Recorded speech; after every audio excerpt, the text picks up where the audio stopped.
it. Probably one of the best decisions I made, probably one of the best financial decisions I've made, aside from like buying a car cash.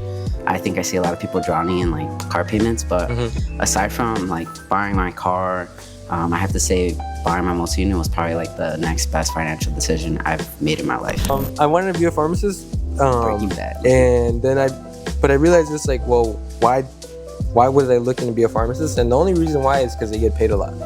And so I wasn't going for the right reason. I wish I would have went for something I'm more passionate about, but then maybe I would have stuck to it. But I mean, it's too late now to go back. Yeah, bro, it don't matter. No, we making money. Welcome back, everyone. I got my guest, Leo Sanchez. What's up, everybody? Leo, introduce yourself. Who are you? My name's Leo. I'm a realtor, and that's pretty much it, right? I mean, yeah, just a regular Right? guy. I'm just a regular guy. I'm a dog dad, a boyfriend, a son, business owner, entrepreneur, everything like that. I think everyone is either a son or a daughter. You'd be surprised. You'd be surprised. How do you get into real estate? I think honestly, what got me into real estate, bro, was when I bought my first property. Okay. When I was in college, I was thinking about real estate. I actually like paid to get my online course, and I tried doing it like twice, and it didn't end up working out. But it's because I never finished the actual course. I was too focused on like college, finishing, becoming a teacher, that I kind of put it to the side. But as a teacher, when I bought my first property, I think that's when I really got the bug where I was like, oh, buying a house doesn't seem that complicated. And it wasn't actually as expensive or as difficult as I kept thinking it was. And, with teaching, I saw an opportunity there that I feel like I've said this before, but like make the world my classroom, where I could just teach people about homeownership and teach them, all the myths that I basically debunked in my own journey. So Okay. It's like a mix. And you bought a multi-unit for your first property, right?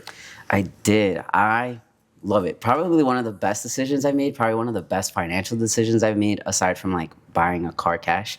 I think I see a lot of people drowning in like car payments, but aside from like buying my car, I have to say buying my multi-unit was probably like the next best financial decision I've made in my life. What made you get a multi-unit instead of a single family or a condo?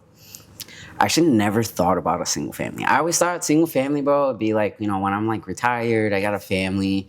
I don't see myself living in a single family until I'm like pretty much there. Like I have kids. I considered condos when I very first started because I just really like the idea of like having a really cool like apartment compared to like where I was living before. I was living in my grandma's basement. Really, really run down, like not rehabbed. Super short ceilings, like really, really run down. And so I was just like, I just want something nicer. And when I heard about house hacking, when I heard about, being able to bring down my living costs and maybe even be making money off of it, I was like, oh, this seems kind of like a no-brainer. I'll get out of my grandma's basement, have my own space, start building equity, start providing housing to maybe like another family too. It just kind of seemed like more of a win-win than I would have been able to do with like a condo. Okay. Plus, there's a lot of condo restrictions. I have 3 dogs, bro. A lot of times you can't have dogs. I want a backyard. I don't like the rules, so. What are some pros and cons of having a multi-unit? Pros and cons of having a multi-unit. Pro, I have to say you're able to reduce your living costs. I do see people like to the point where they are able to get other tenants in there, and it allows them to actually generate cash flow, and they're not paying any sort of rent. There are some that even if you just like have 2 units, they're able to just reduce that living cost down. And I think the biggest pro out of that is we see rent continue to rise. And I feel like rent is really expensive nowadays. Sorry, we're part of that, but I think that's the biggest problem. It's like reducing down that living cost, because I feel like it's really expensive right now to just have housing. But also the second pro in that, with that same line of thinking, is that you're paying down equity. And it's not just you. Like if it was a single family or it was a condo, it's just you paying down that equity. But when you're able to use like a multi-unit and you have another like tenant, they're helping you pay down that equity. So you're able to pay down the equity and increase your equity a lot faster. Okay. So I just feel like that's a no-brainer. Cons though, there are cons. I mean, sometimes tenants can bring some headaches. You also just have to take on a whole new like responsibility of like even if you were in a single family or condo, like you have the responsibility if something breaks, like that falls on you, right? But when you have tenants, you have to do that same thing, but like times two, right? You do that for yourself in your own unit, but you also got to make sure that they have all the things that they need. You address any sort of repairs or anything like that. You got to make sure they're also comfortable, because if not, that can come back and bite you in the ass too. When you're talking to clients, how do you do you recommend them to get a single family, condo, multi-unit? What do you like to tell your clients? I like to listen to their situation and what they're looking for. I think homeownership is possible for everybody. I would love everybody to buy a multi-unit, as opposed to like all these big corporations that are buying all these big multi-units, right? I'd rather put that back into the people around us. But I think it really comes down to what they're going for. Like, it's not my job to push a multi-unit on someone that really wants a condo or someone that really wants a single family. It's about listening about what they want, what their plans are for the future, and then just figuring out a way to make it a profitable investment. Because at the end of the day, just buying any real estate, I think you are an investor. Whether it's you're buying and holding for like the future, or if you're rehabbing, if you're house hacking, whatever it is, buying a home makes you a real estate investor. Okay. And so you pretty much closed on every property type. What are some pros and cons you see to each one? I think pros and cons for each one. I think multi-units and single families have a little bit less like restrictions, because we don't have to wait on like HOA documents, which sometimes can take a while. But sometimes when you're dealing with multi-units, you have to deal with potential tenants inside the unit, and figuring out whether they're going to stay on a lease, whether my client wants them to be gone, or if they're willing to keep them. Making sure that we have an updated rent roll, so that my client who's buying the multi-unit is not inheriting tenants that don't pay their rent on time, right? Last thing you want is to buy a property with problems. Yeah. That's the last thing. I'd say with single families, it's pretty straightforward from what I see. It almost seems like the most like cleanest and like easiest to kind of go through that closing process. But to be honest with you, condos, it's really just like getting all the HOA documents. It's a lot of extra stuff that my clients need to sign. But either way, I feel like all of them were able to close as quickly as Christian tells me we're able to close. And I've been able to close pretty much each type within about like 2 weeks. Nice. So. And a question. So what was it like going from a teacher to being an entrepreneur? What was that transition like? And were some struggles that you had? Oh, bro, yes. Was it easy? Yes. I feel like I prepped before I became a teacher. To be honest with you, I knew that I was going to go into real estate full time. I didn't really want to just like dip my toes into it. I just wanted to go head first. And luckily, as a teacher, I had picked that my paycheck was distributed out through 12 months, even if we only worked 9. So for like summer break, winter break, I would still get a paycheck. So as I was ending out my last year, I told myself that I would have my summer basically paid for, but I also needed to have reserves. Just to, one, survive, but also to keep paying my mortgage in case I needed to, right? So once I saved up like a good $6,000, I think was how much I had, and I knew my summers were gonna be paid, I said, all right, this is the time that I need to go head first, straight into it. It definitely was a change, because I don't have to come to the job like 9 to 5 necessarily, where I know what I'm doing. Like my schedule's already made for me. I think the challenge was also like learning how to make my schedule, and knowing what activity I need to be doing, and just like how to talk to people. I think it's a little bit different, talking to adults and talking to kids. But I think the way that you talk to them is still in the same, like, how do I say it? Like, it's still in the same wavelength. Like, it's still from a position of me trying to help you, and I'm caring about you, and I'm trying to educate you. So I'd say not a huge change in terms of like what I'm doing, but it was a little bit different from going from a steady paycheck to one that I only get when I close.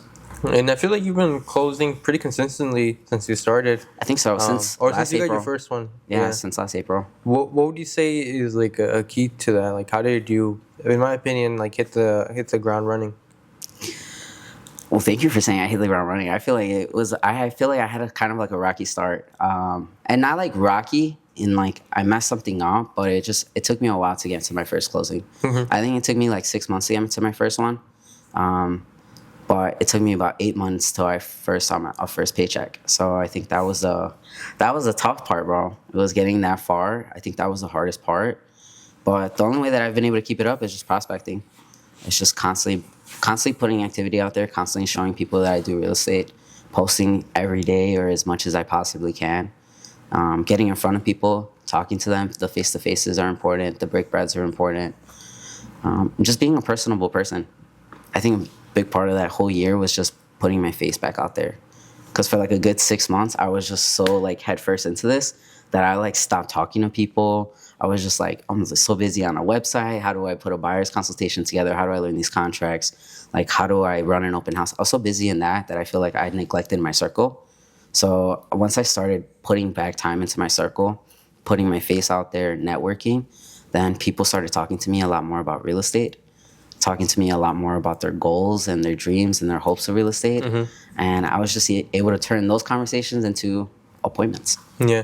I think one of my favorite things about working with you is some people give me leads and some people give me clients.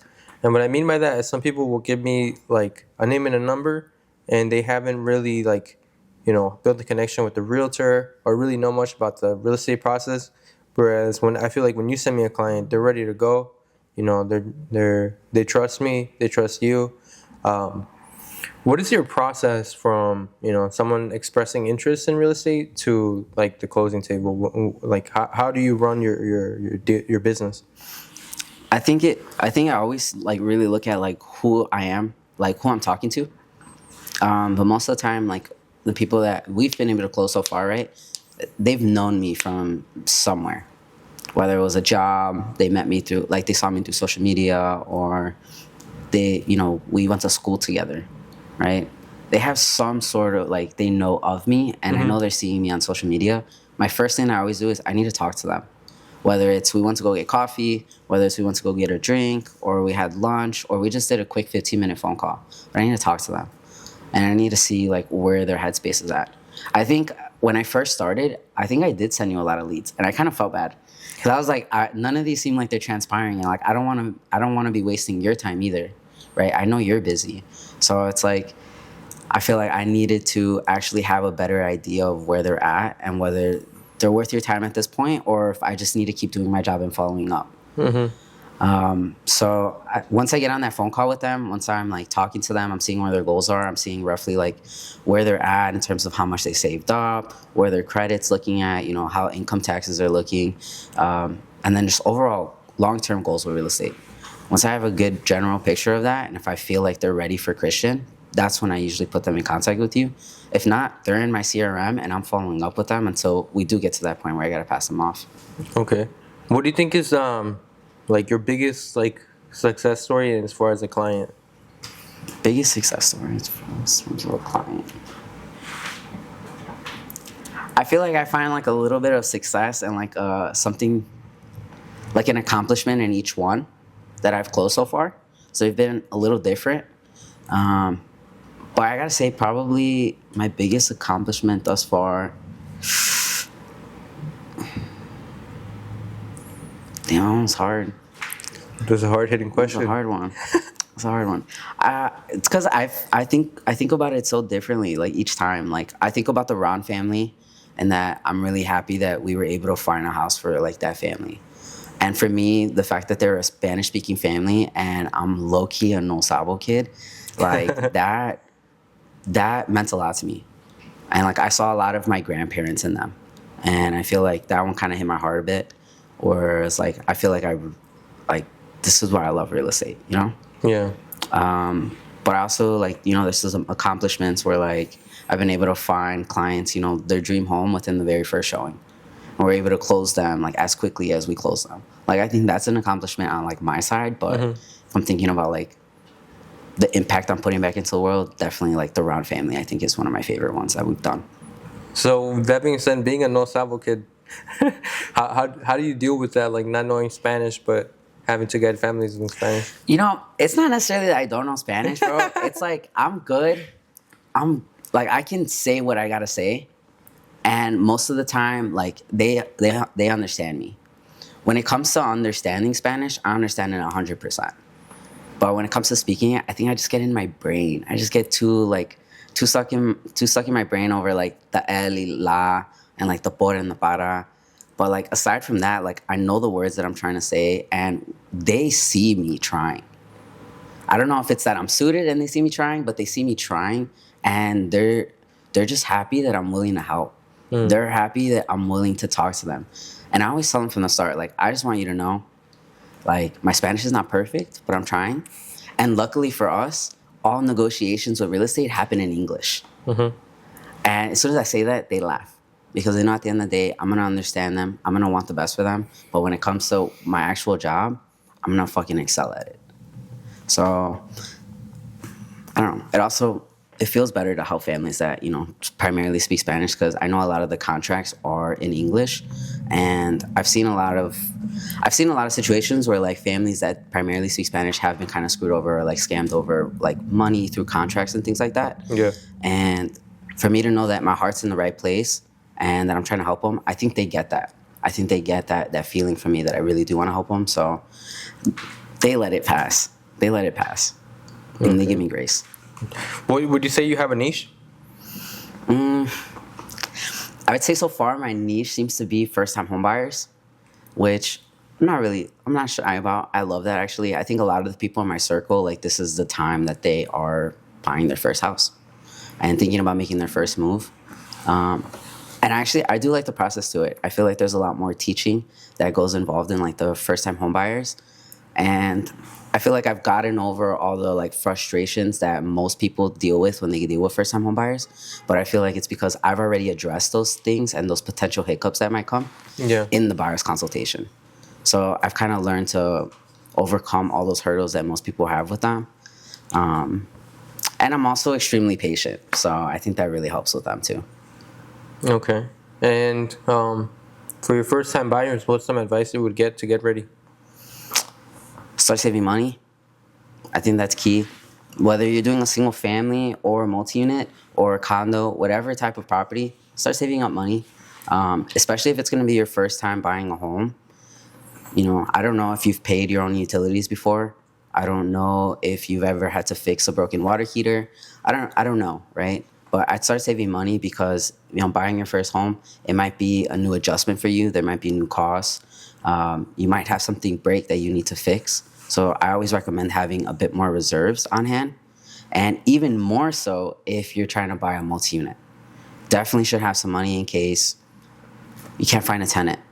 You should have money in place in case you lose your job. Like, you should always have emergency money saved up. But I'd also start working on your credit. Where do we need to be at for down payment assistance for most properties? For most properties, you're going to be around 640. Yeah, so working on getting us to 640, higher. But if anything, just working on increasing it till by the time that you are ready to buy a house, we can get you a better interest rate than maybe before. And then I'd say maybe like the last thing would be starting to think about like what you want and like what your eventual goals are. Sometimes I meet with people who just like, I want a single family right now, and then I want to buy a multi-unit later, or I want to buy a condo later. Just thinking about what you're looking for, maybe also like what area you're looking for. I know that'll help me a lot. But I'd say that's pretty much it. Money, credit are the biggest. What is what are some common misconceptions you see first-time buyers have about the process? A big one still is that you need a lot of money down. I feel like I still hear a lot of like 20%, 10%, which is not true. And I know a lot of people get stuck in their brains thinking, 5, 10%, that's a lot of money. Realistically, most of the clients that we've closed, they really haven't needed more than like 6 to 10 grand. But that's because, we're able to negotiate and because you're able to offer out credits, to those that are eligible. But I'd say save up your money. Realistically, I'm seeing most clients probably around 5 to 10K that they need down, but that's not for everybody. We've had clients that want to put $40,000 down. It really is going to be tailored to you, your goals, and realistically where you want the numbers to be at. But you only need like 3.5%. How far do you see yourself taking the real estate business? Oof, bro. I see myself having a team. I see myself having a team. I love my company, so I don't know if I would ever really be leaving it. I don't see myself leaving it anytime soon. So just really, really growing my team to the point where real estate is really working for me passively. I'd love to get to the point where I'm coaching, but I'm also producing because I have a team that's doing that for me.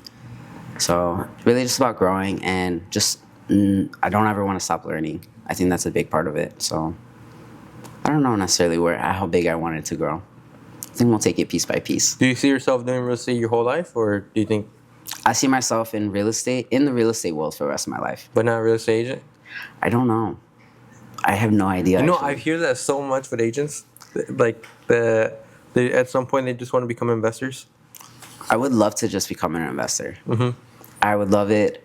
The grind is hard.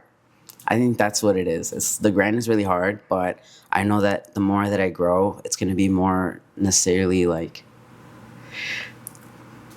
how do I say it? As I grow, I know I'll have a team that will help me. If I think that I will be doing exactly what I'm doing now for the rest of my life, I think that'd be hard. 'Cause it is a grind, and we work 24/7. I know at some point, like, that's not going to work for me, especially when I want to have a family. So it's like I'm willing to do that up to the point where I get a family, but I'm also working on growing my team so that when that point hits, that's also bringing me passive income. But I also want to work on, coaching agents. Thanks to you, I got another agent that I'm coaching within the next 30 minutes. So growing this guy, mentoring this guy, and then just growing the rest of the team, I think is big. And you ever have one agent, right? I have two now. Two? Two now. I originally actually started the year saying I really just wanted 2 agents. I feel like I hit my goal, my personal goal. It was David that told me he wanted me to get to 10. Where now I'm working on it. I'm setting myself another bar. Okay. What has it been like coaching your first one?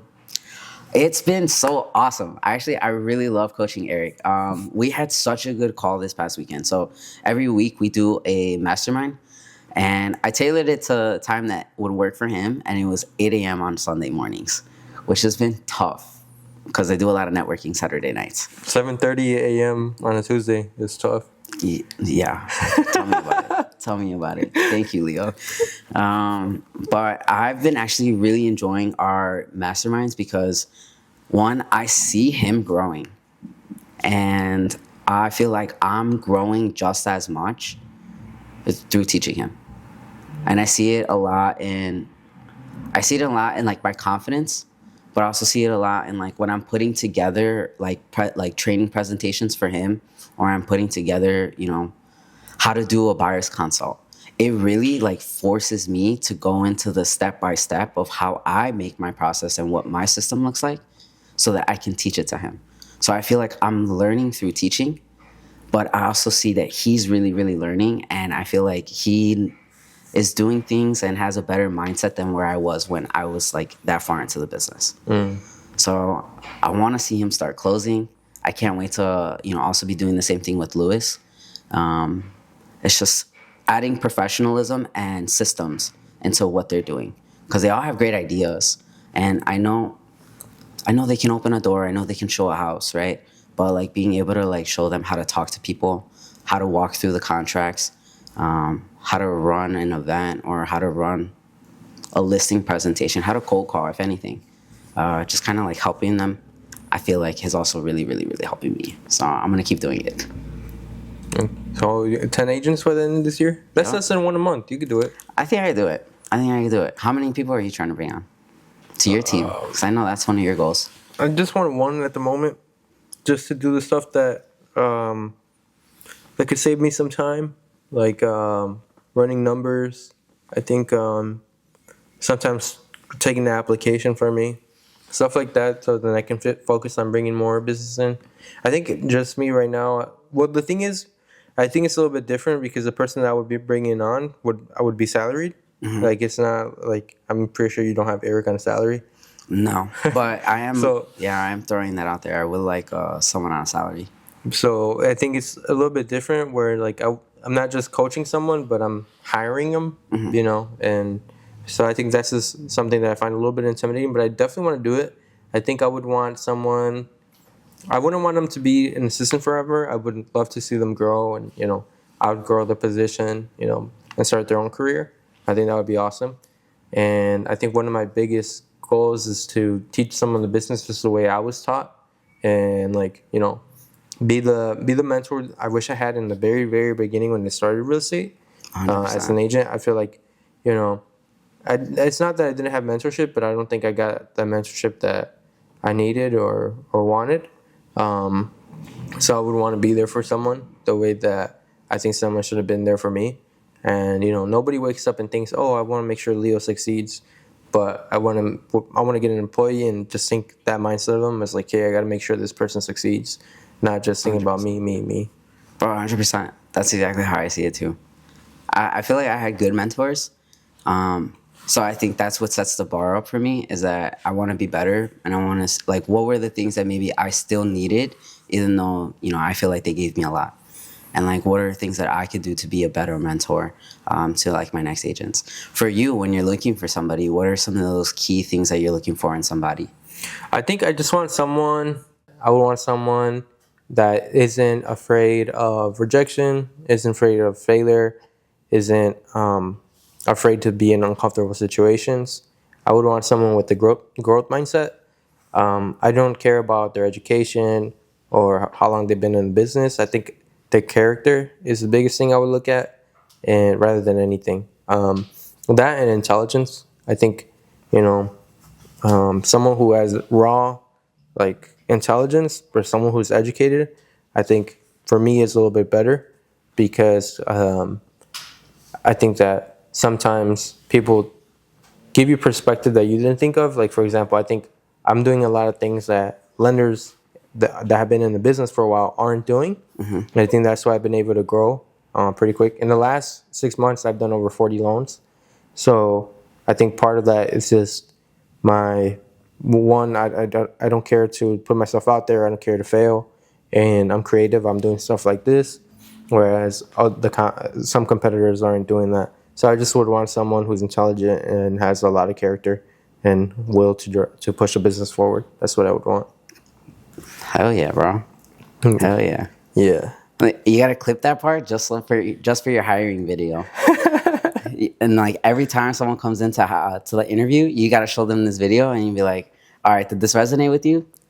Yes. Or not?" And I think one thing that you want is someone who has believes in a common goal. I think that's better than someone that just wants to get a paycheck. Someone who's like, okay, let's drive towards this goal. So I would want someone that is sees a vision and isn't just also thinking of themselves, but thinking of, like, the mission we're on. I love that, man. I feel like I'm pretty much looking for, like, the same thing. I think the only thing you didn't say that I would add is just maybe, like, attention to detail. But I feel like I kind of got that when you were saying, like, their intelligence. So I feel like we're looking for, like, the same thing. Who's looking for a job? Who's looking for a job? We're hiring. Hire Leo. We're hiring. Yeah.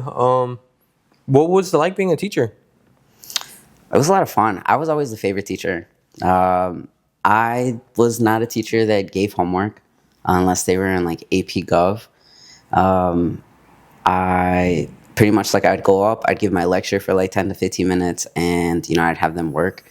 But I always try to be personable, and I always felt like whenever I'd go into the front of the classroom, I was, like, getting on stage. So I would always try to make them laugh, break things down in a way that they could understand. But all my kids loved me as a teacher, man. I was always the teacher that if you found me before school, I was there with the kid because the kid's, like, telling me their whole life story. And, like, during my lunch, I don't ever get to go eat lunch with, like, any of the other teachers. Why? Because I have kids there that, only feel comfortable, like, staying there with me, or, like, only feel comfortable, like, telling me, like, something going on. I was always involved. I was a coach after school. You saw that too, right? Yeah. I was a coach after school. But I was super involved. I think the fact that I was young was really helpful because my kids were literally, like, the same age as, like, my younger sister, and only, like, 6 years apart from me. So I always felt like I was, like, an older brother and someone that they could talk to. But in terms of admin, I was always, like, the younger one in terms of admin. So I Okay. feel like I got along more with like maybe the kids and like the other younger teachers than maybe like the older teachers that like really weren't happy with what they were doing anymore. Yeah. And since you went to college and then you ended up just being in real estate, and well, you went to college, became a teacher, and you got into real estate. Would if you could go back in time, would you skip that step, or would you? No, No. no. I actually feel like going to college has helped me a lot in real estate because your network is your net worth. And I feel like college has opened up a lot of relationships for me. I mean, even look at the person that we're on the contract with right now that we're closing in a few weeks. That person I met through college. I'd say like a good half of the people that I've been able to close were people that I met through college. So I have to say, no, I don't regret it. If anything, it was like the best years of my life. I had such a great time, and I got to meet all my friends. I got to be a part of my fraternity, and I got to learn about a lot of things that I'm really interested in. I mean, my degree is in history, not very useful unless you want to be a history teacher or like a historian. But I think for me, like I love politics. I love things that are going on in the world. I love history because I'm a nerd, and I, I don't regret it at all. I feel like I got what I needed out of it. I didn't have to pay for college, so it's not like I went into debt for it. I got paid to go to college. I would get paid like a good 10 to 15 grand every semester to pay for my rent, pay for my books, pay for my food, pay for my laptop that I bought myself. Pay for my nights out at U of I. So I don't regret it at all. Yeah. I'm surprised you didn't mention your fraternity. Bro, I love my fraternity. I did mention it. That's where I joined my fraternity. I joined my very first year, and I met my fraternity brothers literally a day before classes started my freshman year. So actually, I met them through. I had a very distant cousin in my family. A lot of like family drama, but distant cousin. And the day before classes started, he hit me up and he was like, "Hey, I'm your cousin. You should come over to our house. We're having like this whole thing. We're watching like the Canelo versus Mayweather fight. Come meet the guys." I literally had to call my mom and my aunt, and I was like, "Is this guy actually like my family? Like, is this guy real?" And they're like, "Yeah, we just didn't tell you about it." I was like, "Okay." I went over their house like at like 11 p.m. super late at night, random person's house I walked into. But it was just a bunch of guys that were like right about my age. I love boxing, so they were watching a big fight, and ever since that day, I've literally been in love with my fraternity, and that's when I met like one of my best friends, Javi. So I don't regret it at all, bro. Nice. Do you wish you had gone to college? Sometimes, but I think it's not too late. If I want to go Go back. get your GED. Nah, you already have your GED. You said my GED. Yeah, Damn. right. Yikes! That's not even school, college. Hey, No. bro, you can always go back. My mom did it. No, I don't think it's ever too late. I think I don't really regret it. I think I never seen myself becoming a mortgage loan officer. I don't think anybody grows up thinking, "Oh, I want to do mortgages." Yeah. You kind of just fall into it. So I think that slowly but surely I ended up finding something that I was passionate about. I did go to college for a semester, and I think a lot of people are like on both sides of the spectrum where they're like college is useless, and then there's a lot of people think like, oh, if you don't go to college, you're a failure, which are extreme ends. And I think like myself and other people, I think there's a middle ground where it's like it's a tool. Yeah. Is how you use it. And even if you don't want to go to college to like make money, I don't think it's bad to go to college, right? Sure. Just for the experience, for learning new things. And so I do think I should have went to college. I think I could have still gone to college and done what I'm doing now, right? But I don't really regret it because I ended up in this path, which I absolutely love. And I just get more and more passionate about it, like as I grow. So I can't say I regret it not going. But I do think it would have been cool to go. And I think it would have been cool to have that on my resume. Yeah. A lot of... I do see myself in the mortgage space forever, but not in the way of being like a loan originator. And I think a lot of like the higher end jobs out there that are even higher than what we're doing now, they do require like higher education. So it's going to be a battle in the future. But I think that through hard work you could accomplish like pretty much anything, Yeah. and like so I don't really regret it. But it was a cool experience though. Was it like community college or like did Yeah, you go away? community college. No, that's fair. I know that's like its own experience. But truthfully, like bro, I feel like in today's age, you don't need college. Even when I was a teacher, I would tell my high schoolers like it's really like it's up to you. Drop Like out. I didn't say all that. I didn't say all that. But I was just like, it's really up to you if you want to go to college. It really depends on like what you want to do with it. I feel like it's perfect for people that are in STEM, perfect for people that want to like bounce around and like look at their different options. But if you know that you want to be in a trade, if you know that you want to be in real estate, if you know that you want to be a mortgage lender, it's not necessarily something that you need. Yeah, I wish I would have gone for something else. I think that's why I kind of didn't stick through it. I wanted to be a pharmacist, but like I mean, like I don't know. I just Why are you laughing? why are you laughing at me? I wanted to be a pharmacist. Breaking Bad. And then I realized it's like, well, why was I looking to be a pharmacist? And the only reason why is because they get paid a lot. And so I wasn't going for the right reason.